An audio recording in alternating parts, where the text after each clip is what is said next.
जय माता दी दोस्तों, हर हर महादेव। स्वागत है आपका हमारी यूट्यूब चैनल अभव्या वर्ल्ड में।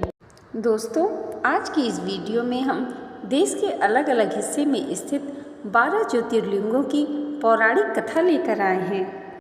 इन ज्योतिर्लिंगों के दर्शन, पूजन, आराधना से भक्तों के जन्म जन्मांतर के सारे पाप समाप्त हो जाते हैं। वे भगवान शिव की कृपा के पात्र होते हैं। तो चलिए वीडियो को शुरू करते हैं। वीडियो को शुरू करने से पहले आप सबसे रिक्वेस्ट है कि वीडियो अगर अच्छी लगे तो प्लीज़ इसे लाइक ज़रूर कीजिएगा। दोस्तों, 12 ज्योतिर्लिंगों में सबसे पहला है श्री सोमनाथ ज्योतिर्लिंग। गुजरात प्रांत के गठियावाड़ क्षेत्र में समुद्र के किनारे सोमनाथ नामक विश्व प्रसिद्ध मंदिर में यह ज्योतिर्लिंग स्थापित है। पहले यह क्षेत्र प्रभास क्षेत्र के नाम से जाना जाता था। यही भगवान श्री कृष्ण ने जरा नामक व्याध के बाण को निमित्त बनाकर अपनी लीला का संवरण किया था। यहाँ के ज्योतिर्लिंग की कथा का पुराणों में इस प्रकार से वर्णन है। दक्ष प्रजापति की 27 कन्याएं थीं। उन सभी का विवाह चंद्रदेव के साथ हुआ, किंतु चंद्रमा का समस्त अनुराग व प्रेम उनमें से केवल रोहिणी के प्रति ही रहता था। उनके इस कृत्य से दक्ष प्रजापति की अन्य कन्याएं बहुत अप्रसन्न रहती थीं। उन्होंने अपनी यह व्यथा कथा अपने पिता को सुनाई। दक्ष प्रजापति ने इसके लिए चंद्रदेव को अनेक प्रकार से समझाया, किंतु रोहिणी के वशीभूत उनके हृदय पर इसका कोई प्रभाव न पड़ा। अंततः दक्ष ने क्रुद्ध होकर उन्हें क्षयग्रस्त हो जाने का श्राप दिया। इस शाप के कारण चंद्रदेव तत्काल क्षयग्रस्त हो गए। उनके क्षयग्रस्त होते ही पृथ्वी पर शुद्धा शीतलता वर्षण का उनका सारा कार्य रुक गया। चारों ओर त्राहि त्राहि मच गई। चंद्रमा भी बहुत दुखी और चिंतित थे। उनकी प्रार्थना सुनकर इंद्रादि देवता तथा वशिष्ठ आदि ऋषिगण उनके उद्धार के लिए पितामह ब्रह्मा जी के पास गए। सारी बातों को सुनकर ब्रह्मा जी ने कहा, चंद्रमा अपने शाप विमोचन के लिए अन्य देवों के साथ पवित्र प्रभास क्षेत्र में जाकर मृत्युंजय भगवान शिव की आराधना करें। उनकी कृपा से अवश्य ही उनका शाप नष्ट हो जाएगा और ये रोग मुक्त हो जाएंगे। उनके कथानुसार चंद्रदेव ने मृत्युंजय भगवान की आराधना का सारा कार्य पूरा किया। उन्होंने घोर तपस्या करते हुए 10 करोड़ बार मृत्युंजय मंत्र का जाप किया। इससे प्रसन्न होकर मृत्युंजय भगवान शिव ने उन्हें अमृतत्व का वर प्रदान किया। उन्होंने कहा, चंद्रदेव तुम शोक ना करो, मेरे वर से तुम्हारा शाप मोचन तो होगा ही, साथ ही साथ प्रजापति दक्ष के वचनों की रक्षा हो जाएगी। कृष्ण पक्ष में प्रतिदिन तुम्हारी एक एक कला क्षीण होगी, किंतु पुनः शुक्ल पक्ष में उसी क्रम से तुम्हारी एक एक कला बढ़ जाएगी। इस प्रकार प्रत्येक पूर्णिमा को तुम्हें पूर्ण चंद्रत्व प्राप्त होगा। चंद्रमा को मिलने वाले इस वरदान से सारे लोगों के प्राणी प्रसन्न उठे। सुधाकर चंद्रदेव पुनः 10 दिशाओं में सुधा वर्षण का कार्य पूर्ववत करने लगे। शाप मुक्त होकर चंद्रदेव ने अन्य देवताओं के साथ मिलकर मृत्युंजय भगवान से प्रार्थना की, आप माता पार्वती जी के साथ सदा के लिए प्राणों के उद्धारार्थ यहाँ निवास करें। भगवान शिव उनकी इस प्रार्थना को स्वीकार करके ज्योतिर्लिंग के रूप में माता पार्वती के साथ तभी से यहाँ रहने लगे। पावन प्रभास क्षेत्र में स्थित इस सोमनाथ ज्योतिर्लिंग की महिमा महाभारत, श्रीमद् भागवत गीता तथा स्कंद पुराण में विस्तार से बताई गई है। चंद्रमा का एक नाम सोम भी है। उन्होंने भगवान शिव को ही अपना नाथ स्वामी मानकर यहाँ तपस्या की थी, अतः इस ज्योतिर्लिंग को सोमनाथ कहा जाता है। इसके दर्शन, पूजन, आराधना से भक्तों के जन्म जन्मांतर के सारे पाप और दुष्कृत्य विनष्ट हो जाते हैं। वे भगवान शिव और माता पार्वती की अक्षय कृपा का पात्र बन जाते हैं। मोक्ष का मार्ग उनके लिए सहज ही सुलभ हो जाता है। उनके लौकिक परलौकिक सारे कृत्य स्वयं सफल हो जाते हैं। दोस्तों, यह है सोमनाथ ज्योतिर्लिंग की पावन कथा। आइए अब जानते हैं श्री मल्लिकार्जुन ज्योतिर्लिंग की कथा। आंध्र प्रदेश में कृष्णा नदी के तट पर दक्षिण और कैलाश कहे जाने वाले श्री शैल पर्वत पर श्री मल्लिकार्जुन ज्योतिर्लिंग स्थित है। महाभारत, शिव पुराण तथा पद्म पुराण आदि धर्म ग्रंथों में इसकी महिमा और महत्ता का विस्तार से वर्णन किया गया है। पुराणों में इस ज्योतिर्लिंग की कथा इस प्रकार से वर्णन है। एक समय की बात है, भगवान शंकर जी के दोनों पुत्र श्री गणेश और श्री कार्तिकेय स्वामी विवाह के लिए परस्पर झगड़ने लगे।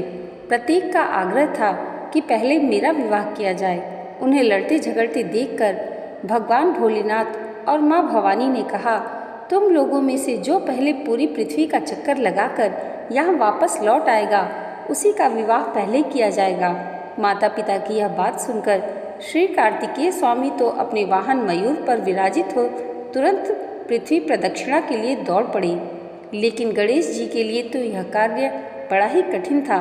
एक तो उनकी काया स्थूल थी, दूसरे उनका वाहन भी मूसक था।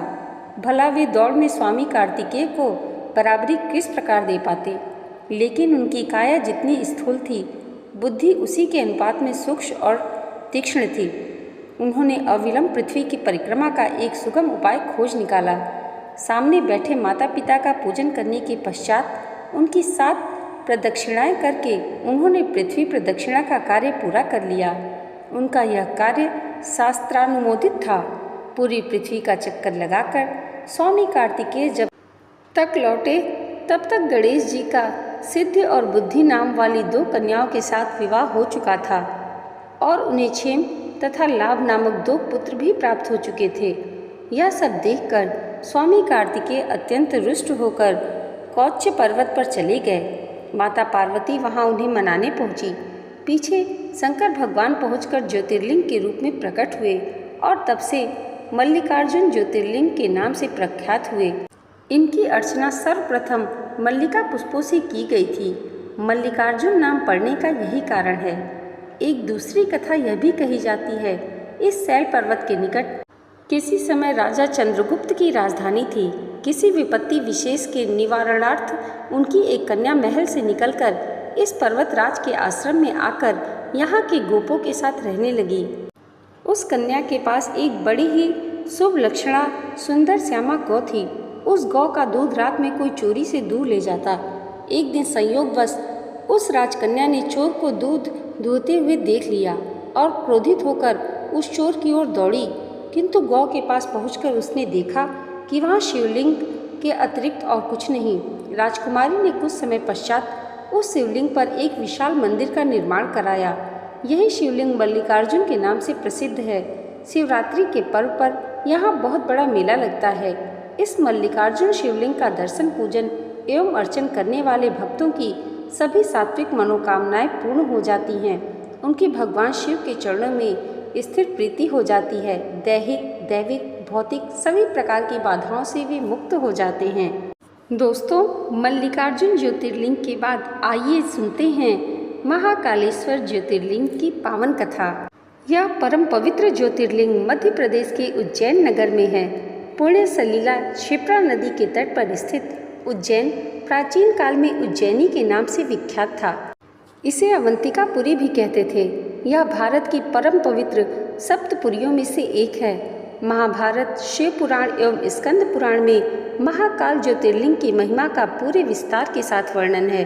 इस ज्योतिर्लिंग की कथा पुराणों में इस प्रकार वर्णित है। प्राचीन काल में उज्जैनी में राजा चंद्रसेन राज्य करते थे। वह परम शिवभक्त थे। वे दिन श्रीकर नाम एक 5 वर्ष का गोप बालक अपनी माँ के साथ उधर से गुजर रहा था। राजा का शिव पूजन देखकर उसे बहुत विस्मय और कौतूहल हुआ। वह स्वयं उसी प्रकार की सामग्रियों से शिव पूजन करने के लिए लालायित हो उठा। सामग्री का साधन न जुट पाने पर लौटते समय उसने रास्ते में से एक पत्थर का टुकड़ा उठा लिया। घर आकर उसी पत्थर को शिव रूप में स्थापित कर पुष्प, चंदन आदि से परम श्रद्धा पूर्वक उसकी पूजा करने लगा। माता भोजन करने के लिए बुलाने आई, किंतु वह पूजा छोड़कर उठने के लिए किसी भी प्रकार तैयार नहीं हुआ। अंत में माता ने झल्लाकर पत्थर का वह टुकड़ा उठाकर दूर फेंक दिया। इससे बहुत ही दुखी होकर वह बालक जोर जोर से भगवान शिव को पुकारता हुआ रोने लगा। रोते रोते अंत में बेहोश होकर वह गिर पड़ा। बालक की अपने प्रति यह भक्ति और प्रेम देखकर भोलेनाथ भगवान शिव अत्यंत प्रसन्न हो गए। बालक ने जैसे ही होश में आकर अपने नेत्र खोले तो उसने देखा कि उसके सामने एक बहुत ही भव्य और अति विशाल स्वर्ण रत्नों से बना हुआ मंदिर खड़ा है। उस मंदिर के अंदर एक बहुत ही प्रकाशपूर्ण भास्वर तेजस्वी ज्योतिर्लिंग खड़ा है। बच्चा प्रसन्नता और आनंद से विभोर होकर भगवान शिव की स्तुति करने लगा। माता को जब यह समाचार मिला तब दौड़कर उसने अपने प्यारे लाल को गले से लगा दिया। पीछे राजा चंद्रसेन ने भी वहां पहुंचकर उस बच्चे की भक्ति और सिद्धि की बड़ी सराहना की। धीरे धीरे वहां बड़ी भीड़ जुट गई। इतने में उस स्थान पर हनुमान जी प्रकट हो गए। उन्होंने कहा, मनुष्यों, भगवान शंकर शीघ्र फल देने वाले देवताओं में सर्वप्रथम हैं। इस बालक की भक्ति से प्रसन्न होकर उन्होंने उसे ऐसा फल प्रदान किया है जो बड़े बड़े ऋषि मुनि करोड़ों जन्मों की तपस्या से भी प्राप्त नहीं कर पाते।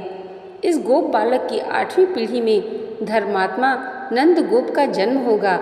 द्वापर युग में भगवान विष्णु कृष्णावतार लेकर उनके वहाँ तरह तरह की लीलाएं करेंगे। हनुमान जी इतना कहकर अंतर ध्यान हो गए। उस स्थान पर नियम से भगवान शिव की आराधना करते हुए अंत में श्रीकर गोप और राजा चंद्रसेन शिव धाम को चले गए। इस ज्योतिर्लिंग के विषय में एक दूसरी कथा इस प्रकार कही जाती है। किसी समय अवंतिकापुरी में वेद पाठी तपोनिष्ठ एक अत्यंत तेजस्वी ब्राह्मण रहते थे। एक दिन दूषण नामक एक अत्याचारी असुर उनकी तपस्या में विघ्न डालने के लिए वहां आया। ब्रह्मा जी से वर प्राप्त कर वह बहुत शक्तिशाली हो गया था। उसके अत्याचार से चारों ओर त्राही त्राही मची हुई थी। ब्राह्मण को कष्ट में पड़ा देखकर प्राणी मात्र का कल्याण करने वाले भगवान शंकर वहां प्रकट हो गए। उन्होंने एक हुंकार मात्र से उस दारुण अत्याचारी दानव को वहीं जलाकर भस्म कर दिया।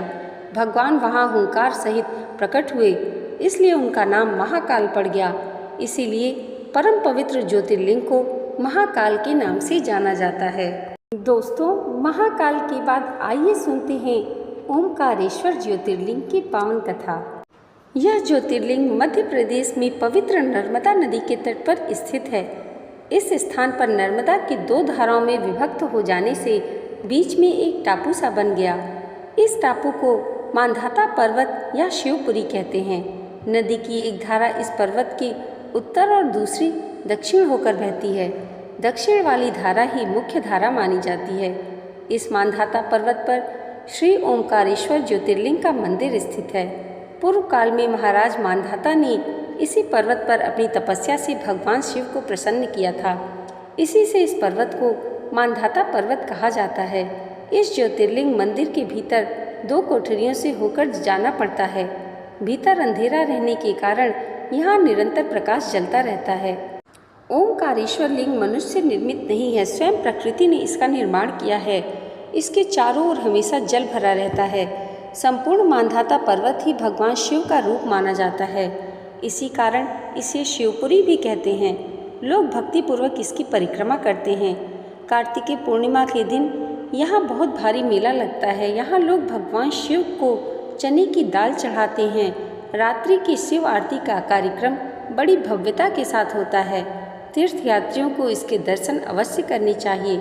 इस ओमकारेश्वर ज्योतिर्लिंग के 2 स्वरूप हैं। एक को ममलेश्वर के नाम से जाना जाता है। यह नर्मदा के दक्षिण तट पर ओमकारेश्वर से थोड़ी दूर हटकर है। पृथक होते हुए भी दोनों की गणना एक ही मानी जाती है। लिंग के 2 स्वरूप होने की कथा पुराणों में इस प्रकार दी गई है। एक बार विंध्य पर्वत ने पार्थिव अर्चना के साथ भगवान शिव की 6 मास तक कठिन तपस्या की। उनकी इस उपासना से प्रसन्न होकर भूत भावन भगवान भोलेनाथ वहां प्रकट हुए। उन्होंने विंध्य को उनके मनोवांछित वर प्रदान किया। विंध्याचल की इस वर प्राप्ति के अवसर पर वहां बहुत से ऋषिगण और मुनि भी पधारे। उनकी प्रार्थना पर शिव जी ने अपने ओमकारेश्वर नामक लिंग के 2 भाग किए। एक का नाम ओमकारेश्वर और दूसरे का अमलेश्वर पड़ा। दोनों लिंगों का स्थान और मंदिर पृथक होते हुए भी दोनों की सत्ता और स्वरूप एक ही माना गया है। शिव पुराण में इस ज्योतिर्लिंग की महिमा का विस्तार से वर्णन किया गया है। श्री ओमकारेश्वर और श्री मल्लेश्वर के दर्शन का पुण्य बताते हुए नर्मदा स्नान के पावन फल का भी वर्णन किया गया है। प्रत्येक मनुष्य को इस क्षेत्र की यात्रा अवश्य करनी चाहिए। लौकिक परलौकिक दोनों प्रकार के उत्तम फलों की प्राप्ति भगवान ओमकारेश्वर की कृपा से सहज ही हो जाती है। दोस्तों, आइए अब दर्शन करते हैं भगवान भोलेनाथ के श्री केदारनाथ ज्योतिर्लिंग के। यह ज्योतिर्लिंग पर्वतराज हिमालय की केदार नामक चोटी पर स्थित है। पुराणों एवं शास्त्रों में श्री केदारेश्वर ज्योतिर्लिंग की महिमा का वर्णन बारंबार किया गया है। यहाँ की प्राकृतिक शोभा देखते ही बनती है। इस चोटी के पश्चिम भाग में पुण्यमती मंदाकिनी नदी के तट पर स्थित केदारेश्वर महादेव का मंदिर अपने स्वरूप से ही हमें धर्म और आध्यात्म की ओर बढ़ने का संदेश देता है। चोटी के पूर्व में अलकनंदा के सुरम्य तट पर बद्रीनाथ का परम प्रसिद्ध मंदिर है। अलकनंदा और मंदाकिनी ये दोनों नदियाँ नीचे रुद्रप्रयाग में आकर मिल जाती हैं। दोनों नदियों की यह संयुक्त धारा और नीचे देवप्रयाग में आकर भागीरथी गंगा से मिल जाती हैं। इस प्रकार परम पावन गंगा जी में स्नान करने वाले को भी श्री केदारेश्वर और बद्रीनाथ के चरणों को धोने वाले जल का स्पर्श सुलभ हो जाता है। इस अति पवित्र पुण्यदायी ज्योतिर्लिंग की स्थापना के विषय में पुराणों में यह कथा वर्णित है। अनंत रत्नों के जनक, अतिशय पवित्र तपस्वियों, ऋषियों, सिद्धों, देवताओं की निवास भूमि पर्वतराज हिमालय के केदार नामक अत्यंत शोभाशाली श्रृंग पर महातपस्वी श्रीनर और नारायण ने बहुत वर्षों तक भगवान शिव को प्रसन्न करने के लिए बड़ी कठिन तपस्या की। कई हजार वर्षों तक वे निराहार रहकर एक पैर पर खड़े होकर शिव नाम का जाप करते रहे। इस तपस्या से सारे लोकों में उनकी चर्चा होने लगी। देवता, ऋषि, मुनि, यक्ष, गंधर्व सभी उनकी साधना और संयम की प्रशंसा करने लगे। चराचर के पितामह ब्रह्मा जी और सबका पालन करने वाले भगवान श्री हरि विष्णु भी महातपस्वी नर नारायण के तप की भूरी भूरी प्रशंसा करने लगे। अंत में भगवान शंकर भी उनकी उस कठिन साधना से प्रसन्न हो उठे। उन्होंने प्रत्यक्ष प्रकट होकर उन दोनों ऋषियों को दर्शन दिए। नर और नारायण ने भगवान भोलेनाथ के दर्शन से भाव विह्वल और आनंद विभोर होकर बहुत प्रकार की पवित्र स्तुतियों और मंत्रों से उनकी पूजा अर्चना की। भगवान शिव ने अत्यंत प्रसन्न होकर उनको उनसे वर मांगने को कहा। भगवान शिव की यह बात सुनकर दोनों ऋषियों ने उनसे कहा, देवाधिदेव महादेव, यदि आप हम पर प्रसन्न हैं तो भक्तों के कल्याण हेतु आप सदा सर्वदा के लिए अपने स्वरूप को यहाँ स्थापित करने की कृपा करें। आपके यहाँ निवास करने से यह स्थान सभी प्रकार से अत्यंत पवित्र हो उठेगा। यहाँ आपका दर्शन पूजन करने वाले मनुष्यों को आपकी अविनाशिनी भक्ति प्राप्त होगी। प्रभु, आप मनुष्यों के कल्याण और उनके उद्धार के लिए अपने स्वरूप को यहाँ स्थापित करें। हमारी प्रार्थना अवश्य स्वीकार करें। उनकी प्रार्थना सुनकर भगवान शिव ने ज्योतिर्लिंग के रूप में वहाँ वास करना स्वीकार किया। केदार नामक हिमालय श्रृंग पर स्थित होने के कारण इस ज्योतिर्लिंग को श्री केदारेश्वर ज्योतिर्लिंग के रूप में जाना जाता है। इस ज्योतिर्लिंग के दर्शन, पूजन तथा यहाँ स्नान करने से भक्तों को लौकिक फलों की प्राप्ति होने के साथ साथ अचल शिव भक्ति तथा मोक्ष की प्राप्ति हो जाती है। दोस्तों, आइए अब जानते हैं भीमाशंकर ज्योतिर्लिंग से जुड़ी पौराणिक कथा। यह ज्योतिर्लिंग पुणे से लगभग 100 किलोमीटर दूर सह्याद्री की पहाड़ियों पर स्थित है।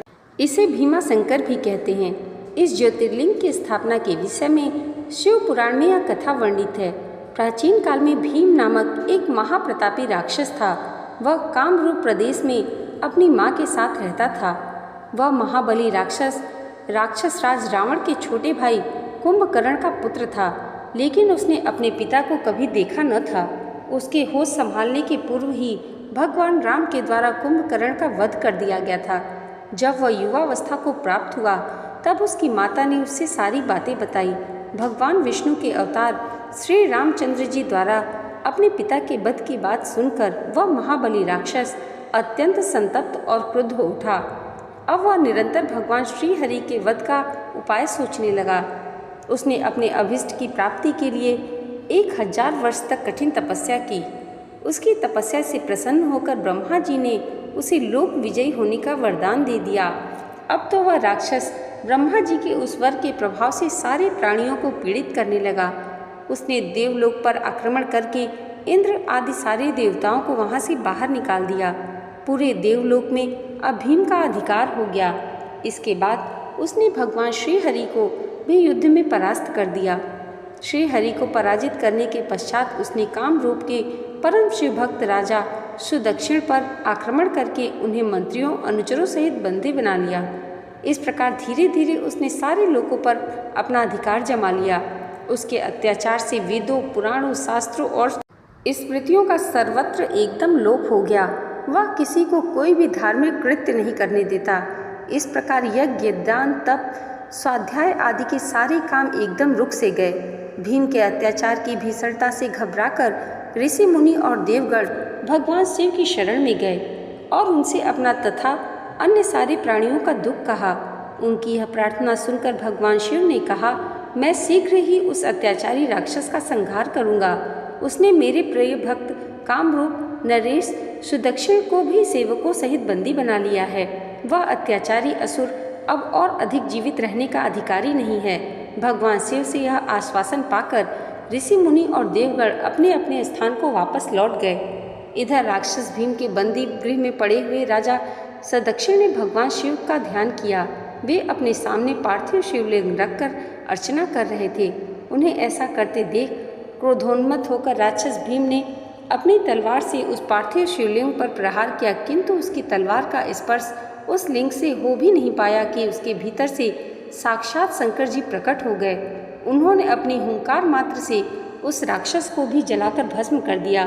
भगवान शिव जी का यह अद्भुत कृत्य देखकर सारे ऋषि मुनि और देवगण वहां एक होकर उनकी स्तुति करने लगे। उन लोगों ने भगवान शिव से प्रार्थना की कि महादेव, आप लोक कल्याणार्थ अब सदा के लिए यहीं निवास करें।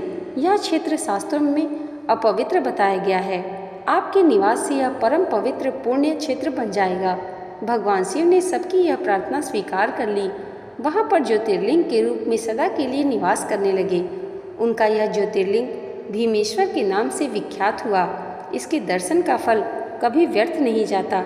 भक्तों की सभी मनोकामनाएं यहाँ आकर पूर्ण हो जाती हैं। दोस्तों, आइए अब जानते हैं श्री विश्वनाथ ज्योतिर्लिंग की पावन कथा। यह ज्योतिर्लिंग उत्तर भारत की प्रसिद्ध नगरी काशी में स्थित है। इस नगरी का प्रलय काल में भी लोप नहीं होता। उस समय भगवान अपनी वास भूमि इस पवित्र नगरी को अपने त्रिशूल पर धारण कर लेते हैं और सृष्टि काल आने पर पुनः यथा स्थान रख देते हैं। सृष्टि की आदि स्थली भी इसी नगरी को बताया जाता है। भगवान विष्णु ने इस स्थान पर सृष्टि कामना से तपस्या करके भगवान भोलेनाथ को प्रसन्न किया था। अगस्त्य मुनि ने भी इसी स्थान पर अपनी तपस्या द्वारा भगवान शिव को संतुष्ट किया था।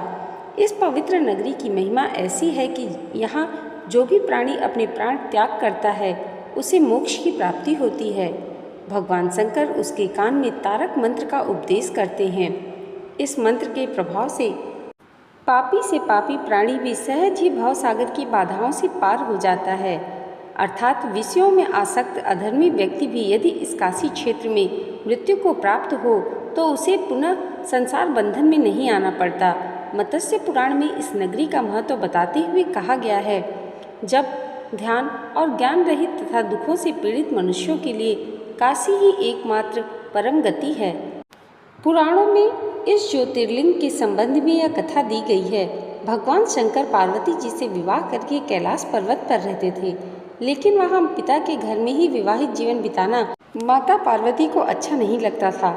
एक दिन उन्होंने भगवान भोलेनाथ से कहा, आप मुझे अपने घर ले चलिए, यहाँ रहना मुझे अच्छा नहीं लगता। सारी लड़कियाँ शादी करने के बाद अपने पति के घर चली जाती हैं, मुझे पिता के घर में ही रहना पड़ रहा है। भगवान शिव ने उनकी यह बात स्वीकार कर ली। माता पार्वती जी को साथ लेकर अपनी पवित्र नगरी काशी में आ गए। यहाँ आकर वे विश्वनाथ ज्योतिर्लिंग के रूप में स्थापित हो गए। इस ज्योतिर्लिंग के दर्शन पूजन द्वारा मनुष्य समस्त पापों तापों से छुटकारा पा जाता है। प्रतिदिन नियम से श्री विश्वनाथ जी के दर्शन करने वाले भक्त को योगक्षेम का समस्त भार भगवान शंकर अपने ऊपर ले लेते हैं।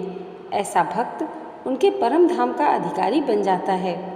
भगवान शिव जी की कृपा उस पर सदैव बनी रहती है।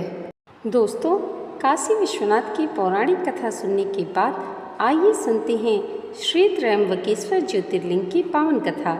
यह ज्योतिर्लिंग महाराष्ट्र प्रांत में नासिक से 30 किलोमीटर दूर पश्चिम में स्थित है। इस ज्योतिर्लिंग की स्थापना के विषय में शिव पुराण में यह कथा वर्णित है। एक बार महर्षि गौतम के तपोवन में रहने वाले ब्राह्मणों की पत्नियां किसी बात पर उनकी पत्नी अहिल्या से नाराज हो गईं। उन्होंने अपने पतियों को ऋषि गौतम का अपकार करने के लिए प्रेरित किया। उन ब्राह्मणों ने इसके निमित्त भगवान श्री गणेश जी की आराधना की। उनकी आराधना से प्रसन्न हो गणेश जी ने प्रकट होकर उनसे वर मांगने को कहा। उन ब्राह्मणों ने कहा, प्रभु, यदि आप हम पर प्रसन्न हैं तो किसी प्रकार ऋषि गौतम को इस आश्रम से बाहर निकाल दें। उनकी यह बात सुनकर गणेश जी ने उन्हें ऐसा वर मांगने के लिए समझाया, किंतु वे अपने आग्रह पर अटल रहे। अंततः गणेश जी को विवश होकर उनकी बात माननी पड़ी। अपने भक्तों का मन रखने के लिए वे एक दुर्बल गाय का रूप धारण करके ऋषि गौतम के खेत में जाकर रहने लगे।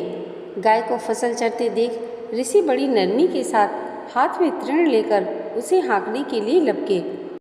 उन तृणों का स्पर्श होते ही वह गाय वहीं मरकर गिर पड़ी। अब तो बड़ा हाहाकार मचा। सारे ब्राह्मण एकत्र हो गौ हत्या कहकर गौतम ऋषि को भला बुरा कहने लगे। ऋषि गौतम इस घटना से बहुत आश्चर्यचकित और दुखी हुए।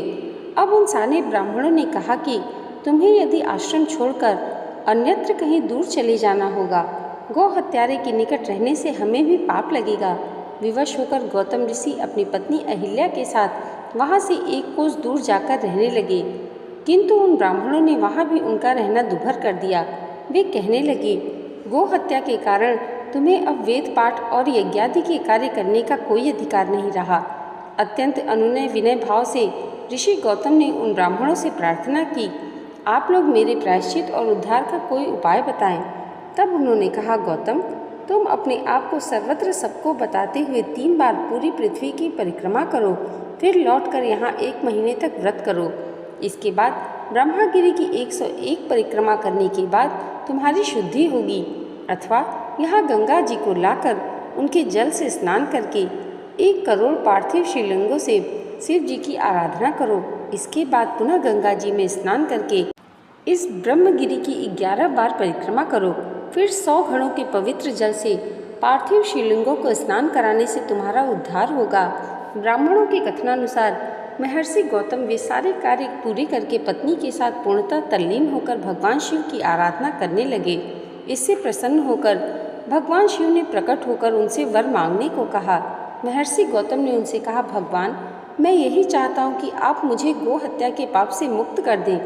भगवान शिव ने कहा, गौतम, तुम सर्वथा निष्पाप हो। गौ हत्या का अपराध तुम पर छलपूर्वक लगाया गया था। छलपूर्वक ऐसा करवाने वाले तुम्हारे आश्रम के ब्राह्मणों को मैं दंड देना चाहता हूँ। इस पर महर्षि गौतम ने कहा कि प्रभु, उन्हीं के निमित्त से तो मुझे आपके दर्शन प्राप्त हुए हैं। अब उन्हें मेरा परम हित समझकर उन पर आप क्रोध न करें। बहुत से ऋषियों, मुनियों और देवगणों ने वहाँ एकत्र होकर गौतम की बात का अनुमोदन करते हुए भगवान शिव से सदा वहाँ निवास करने की प्रार्थना की। वे उनकी बात मानकर वहाँ त्रयम ज्योतिर्लिंग के नाम से स्थित हो गए। गौतम जी द्वारा लाई गई गंगा जी भी वहीं पास में गोदावरी नदी से प्रवाहित होने लगी। यह ज्योतिर्लिंग समस्त पुण्यों को प्रदान करने वाला है। दोस्तों, त्रयंबकेश्वर ज्योतिर्लिंग के बाद आइए सुनते हैं श्री वैद्यनाथ ज्योतिर्लिंग की पावन कथा। इसकी स्थापना के विषय में यह कथा कही जाती है कि एक बार राक्षस राज रावण ने हिमालय पर जाकर भगवान शिव का दर्शन प्राप्त करने के लिए बड़ी घोर तपस्या की। उसने एक एक करके अपने सिर काटकर शिवलिंग पर चढ़ाना शुरू किए। इस प्रकार उसने अपने 9 सिर वहां काटकर चढ़ा दिए। जब वहां अपना 10वां और अंतिम सिर काटकर चढ़ाने के लिए उद्यत हुआ, तब भगवान शिव अति प्रसन्न और संतुष्ट होकर उसके समक्ष प्रकट हो गए। शीश काटने को उद्यत रावण का हाथ पकड़कर उन्होंने उसे ऐसा करने से रोक दिया। उसके 9 सिर भी पहले की तरह जोड़ दिए और अत्यंत प्रसन्न होकर उससे वर मांगने को कहा।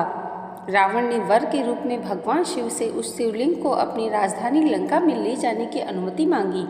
भगवान शिव ने उसे यह वरदान तो दे दिया, लेकिन एक शर्त भी उसके साथ लगा दी। उन्होंने कहा, तुम शिवलिंग ले जा सकते हो, किंतु यदि रास्ते में इसे कहीं रख दोगे तो यह वहीं अचल हो जाएगा, तो फिर उसे उठा न सकोगे। रावण इस बात को स्वीकार कर उस शिवलिंग को उठाकर लंका के लिए चल पड़ा। चलते चलते एक जगह मार्ग में उसे लघुशंका करने की आवश्यकता महसूस हुई। वह उस शिवलिंग को एक अहीर के हाथ में थमाकर लघुशंका की निवृत्ति के लिए चल पड़ा। उस अहिर को शिवलिंग का भार बहुत अधिक लगा और वह उसे संभाल न सका। विवश होकर उसने शिवलिंग को वहीं भूमि पर रख दिया। रावण जब लौट कर आया तब बहुत प्रयत्न करने के बाद भी उस शिवलिंग को किसी प्रकार से उठा न सका। अंत में थक कर उस पवित्र शिवलिंग पर अपने अंगूठी का निशान बनाकर उसे वहीं छोड़कर लंका को लौट गया। तत्पश्चात ब्रह्मा, विष्णु आदि देवताओं ने वहां आकर उस शिवलिंग का पूजन किया। इस प्रकार वहां उसकी प्रतिष्ठा कर वे लोग अपने अपने धाम को लौट गए। यह ज्योतिर्लिंग वैद्यनाथ के नाम से जाना जाता है। यह श्री वैद्यनाथ ज्योतिर्लिंग अनंत फलों को देने वाला है। यह 11 अंगुल ऊंचा है। इसके ऊपर अंगूठे के आकार का गड्ढा है। कहा जाता है कि यह वही निशान है जिसे रावण ने अपने अंगूठे से बनाया था। यहाँ दूर दूर से तीर्थों का जल लाकर चढ़ाने का विधान है। रोग मुक्ति के लिए भी इस ज्योतिर्लिंग की महिमा बहुत प्रसिद्ध है। पुराणों के अनुसार जो मनुष्य इस ज्योतिर्लिंग का दर्शन करता है उसे अपने समस्त पापों से छुटकारा मिल जाता है। उस पर भगवान शिव की कृपा सदा बनी रहती है।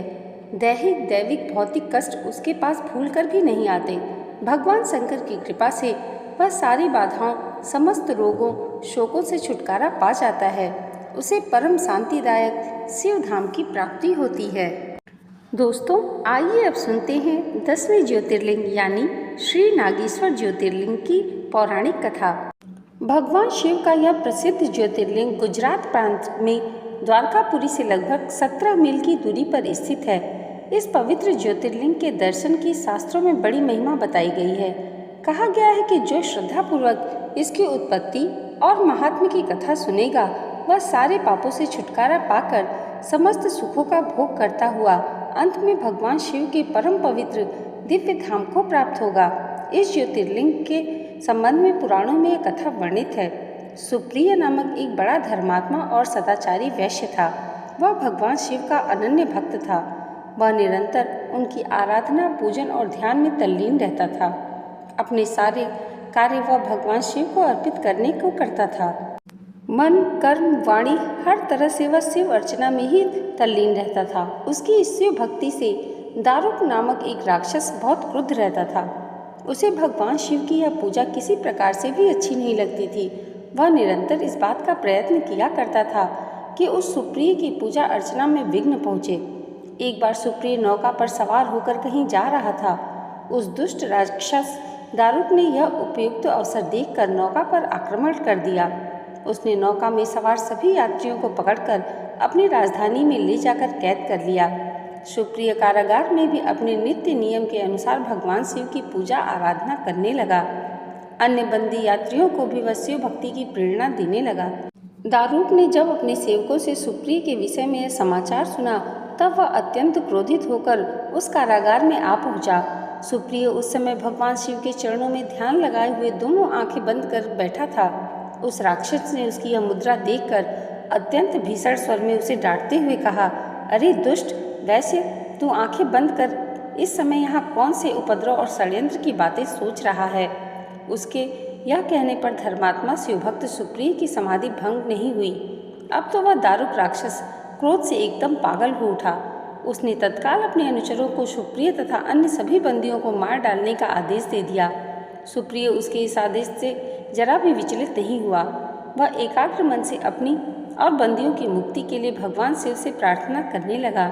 उसे यह पूर्ण विश्वास था कि मेरे आराध्य भगवान शिव जी इस विपत्ति से मुझे अवश्य ही छुटकारा दिलाएंगे।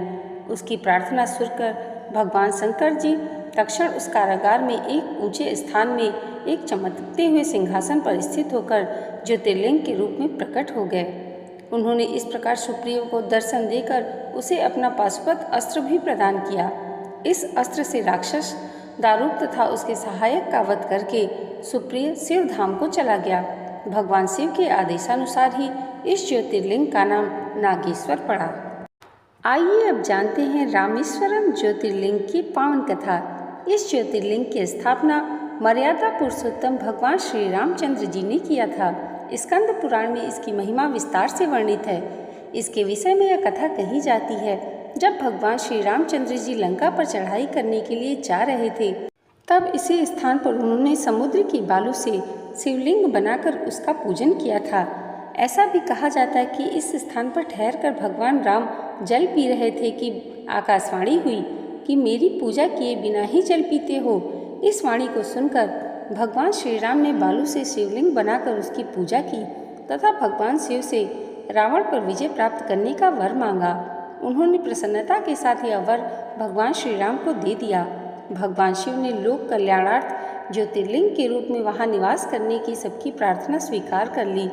तभी से यह ज्योतिर्लिंग यहाँ विराजमान है। इस ज्योतिर्लिंग के विषय में एक दूसरी कथा इस प्रकार कही जाती है।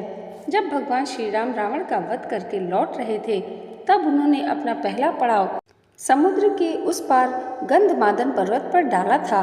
वहाँ बहुत से ऋषि और मुनिगण भगवान श्री राम दर्शन के लिए उनके पास आए। उन सभी का आदर सत्कार करते हुए भगवान राम ने उनसे कहा कि पुलस्त्य के वंशज रावण का वध करने के कारण मुझ पर ब्रह्म हत्या का पाप लग गया है। आप लोग मुझे इसे निवृत्त करने का कोई उपाय बताइए। यह बात सुनकर वहाँ उपस्थित सारे ऋषियों मुनियों ने एक स्वर में कहा, आप यहाँ शिवलिंग की स्थापना कीजिए, इससे आज ब्रह्म हत्या के पाप से छुटकारा पा जाएंगे।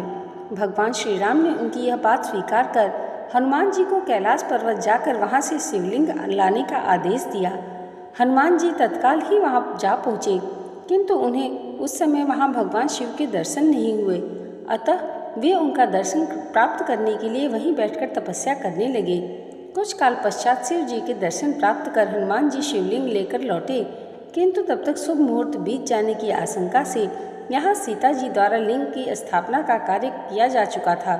हनुमान जी को यह देखकर बहुत दुख हुआ। उन्होंने अपनी व्यथा भगवान श्री राम से कह सुनाई।